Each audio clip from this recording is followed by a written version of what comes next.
coaching classes. Hi everyone, welcome to be good coaching classes. ये video मेरी first video है और I hope ये आपको बहुत पसंद आएगी और ये आपके लिए बहुत ही बेनिफिशियल होगी। ये वीडियो जो है ये पेरेंट्स के लिए है।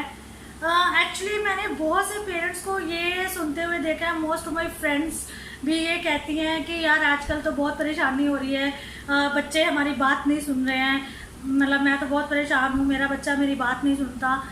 बट मुझे आज तक रीज़न पता नहीं चल रहा है कि बच्चे बात क्यों नहीं सुनते पेरेंट्स की। ये तो पेरेंट्स पे डिपेंड करता है कि हमने अपने बच्चों को कैसा बनाया है और कैसे उनको सिखाया है कि वो जो हमारी बात क्यों नहीं सुनते। तो इसी के लिए मैंने कुछ टिप्स एंड ट्रिक्स दिए हैं जिनको सुनने के बाद मुझे पूरा श्योर हूँ मैं कि आपको ये जो टिप्स है ये आपके लिए बहुत ही बेनिफिशियल होंगे। So let's begin the video. बच्चे तो आपको पता है क्ले की तरह होते हैं, तो जो हम उनको जैसे मोल्ड करेंगे वो वैसे ही मोल्ड हो जाएंगे। मेरा ये जो पर्सनल एक्सपीरियंस है वो ये कहता है कि हमें जो बच्चे को उसके बर्थ से लेके शुरू के जो अर्ली 5 to 6 ईयर्स होते हैं उन पे हमें सबसे ज़्यादा ध्यान देने की ज़रूरत होती है। मतलब वो टाइम हमारे लिए जो होता है वो टाइम अगर हम अपना बच्चे को पूरी तरह से दे देंगे तो उसके बाद हमारा बच्चा इतना इंडिपेंडेंट, इतना रिस्पॉन्सिबल, इतना एक्टिव बन जाएगा कि वो आगे का जो उसकी लाइफ है जो उसको सब पता चल जाएगा कि मुझे क्या करना है और क्या नहीं करना। तो आपको जो फर्स्ट 6 to 7 ईयर्स जो है वो आपने बच्चे को पूरी तरह से सब कुछ भूल के आपको सिर्फ और सिर्फ अपने बच्चे पे ही देने हैं। तो लेट्स बिगिन द पॉइंट। सो मेरा जो फर्स्ट टिप्स है वो ये है कि बचपन से ही जो आपको बच्चे की हर एक एक्टिविटी के बारे में पता होना चाहिए कि आपका बच्चा क्या कर रहा है। बेशक आप घर में सारे काम कर रहे हो, आप किचन में काम कर रहे हो, आपका बच्चा रूम में है, तो आपको बच्चे की हर एक एक्टिविटी के बारे में पता होना चाहिए कि आपका बच्चा क्या कर रहा है, वो किसी से कैसे बात कर रहा है, उसने किसी को गलत तो नहीं बोल दिया, आज उसने कोई गाली तो नहीं निकाल दी। मतलब आपको पता होना चाहिए कि आपके बच्चे ने दिन में क्या क्या वर्ड्स यूज़ करे हैं। तो ये सबसे छोटी सी बात है कि लेकिन मोस्ट ऑफ द टाइम क्या होता है हम अपने काम में लगे रहते हैं, तो हम सोचते हैं बच्चा ही तो है ये क्या करेगा, तो हम इतनी छोटी छोटी बातों पे ध्यान नहीं देते। लेकिन यही जो सबसे बड़ी पॉइंट होता है, यही सबसे बड़ी बात होती है कि हमारा बच्चे ने आज वर्ड्स क्या यूज़ करते हैं। तो अगर आपको लगता है कि आपके बच्चे ने आज कुछ गलत वर्ड यूज़ किया है, जैसे कि नॉर्मली आज उसने किसी को बोल दिया है कि पागल, मतलब ये नॉर्मल वर्ड है, हम सोचेंगे मतलब नॉर्मल वर्ड है पागल, इट्स ओके। बट ये वर्ड जो जब तक हम उसको नहीं बताएंगे कि ये गलत वर्ड है तो वो आगे भी इसको यूज़ करता रहेगा।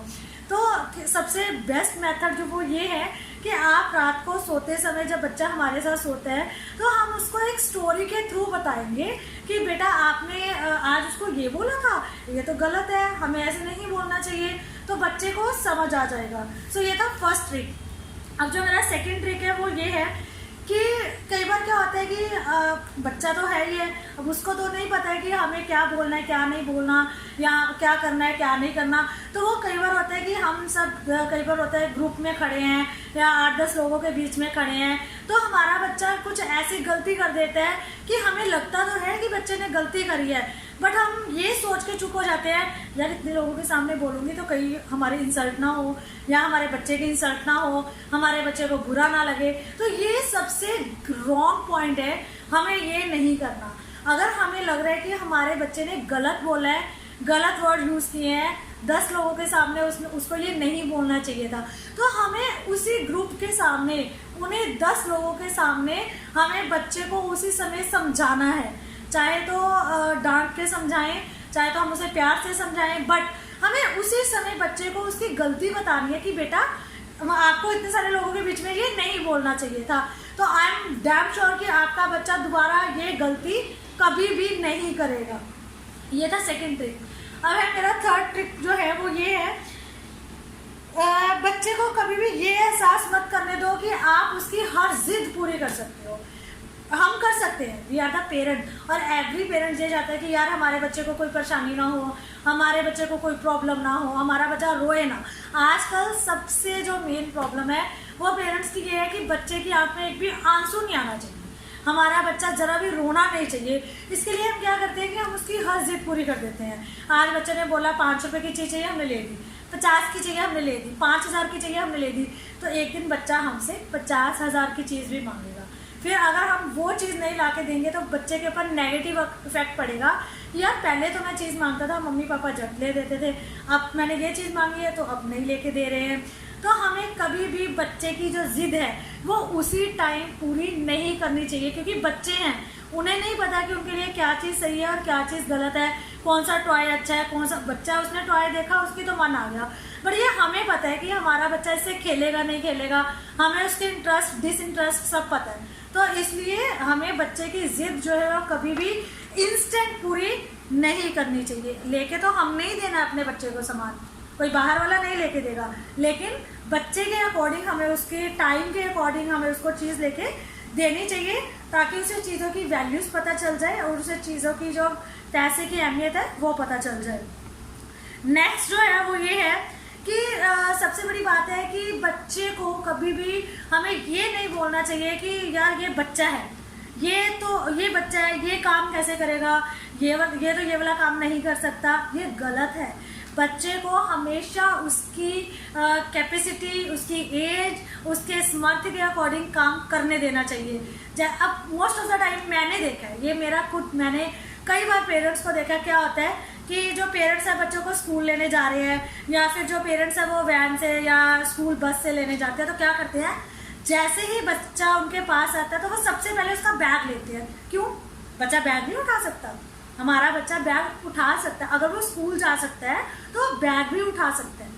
तो हमें उसको ये एहसास नहीं देना चाहिए कि बेटा मतलब तू तो बहुत थक गया, ला बैग मुझे दे दे, मैं बैग उठाती हूँ। हम भी सुबह से शाम तक घर में काम करते हैं, हम भी थकते हैं, तो हम अपनी रिस्पॉन्सिबिलिटी करते हैं। इसी तरह से बच्चे को उसकी रिस्पॉन्सिबिलिटीज करने देनी चाहिए। जो बच्चा जो काम कर सकता है हमें उसे करने देना चाहिए। कभी ये नहीं बोलना चाहिए कि बच्चा है, ये काम कैसे करेगा, ये तो कर ही नहीं सकता। नेवर एवर, ये कभी मत करिए।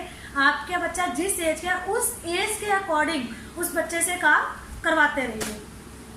नेक्स्ट, बच्चे को हमेशा जो है वो माँ बाप की आंखों का डर होना चाहिए। ज़रूरी नहीं है कि बच्चे ने गलती की, हमने 4 थप्पड़ मार दिए, हमें लगा कि हमारा बच्चा तो अब दोबारा ये गलती नहीं करेगा। ये गलत है। इससे क्या होगा कि हमारा जो बच्चा है वो ढीठ हो जाएगा, वो गलती करना नहीं छोड़ेगा। तो बच्चे को जो है वो माँ बाप की, पेरेंट्स की आंखों का डर होना बहुत ज़रूरी है।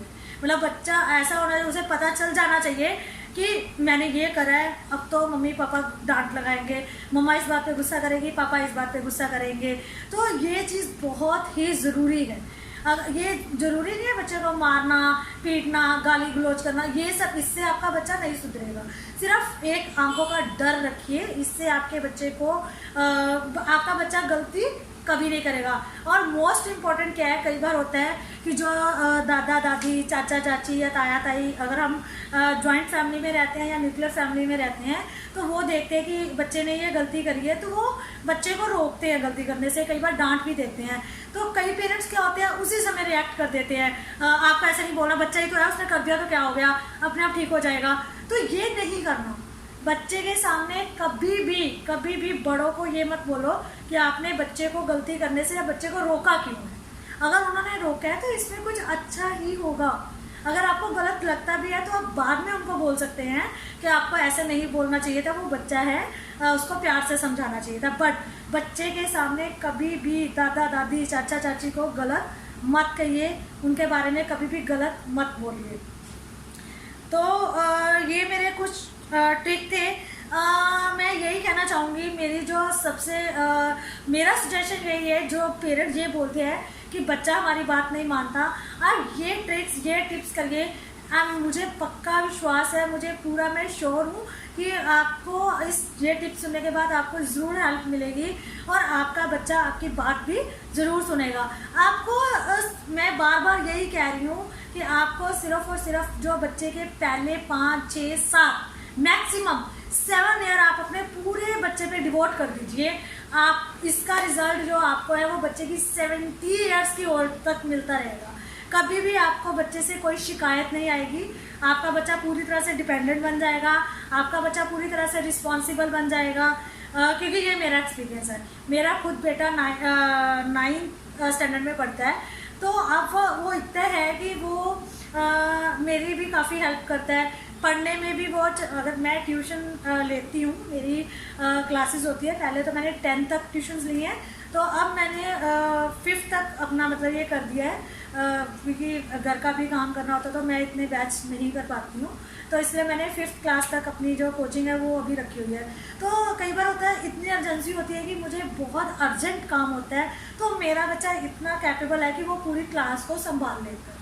तो मैंने अपने फर्स्ट 6 to 7 ईयर पूरी तरह से उस पर लगा दिए थे। खूब डांटा उसे, ये नहीं करा कि जो वो बच्चा है मैंने उसे यहाँ लगा, मैंने उसे खूब डांटा, उसे बहुत प्यार से भी समझाया, बट जहाँ डांटना था डांटा, तो उसका रिजल्ट मुझे तो मिल गया है। अगर आप चाहते हो कि आपका बच्चा पूरी तरह से रिस्पॉन्सिबल बने, तो प्लीज़ ये टिप्स एंड ट्रिक्स जो हैं इन्हें आप एक बार ज़रूर आजमाइए।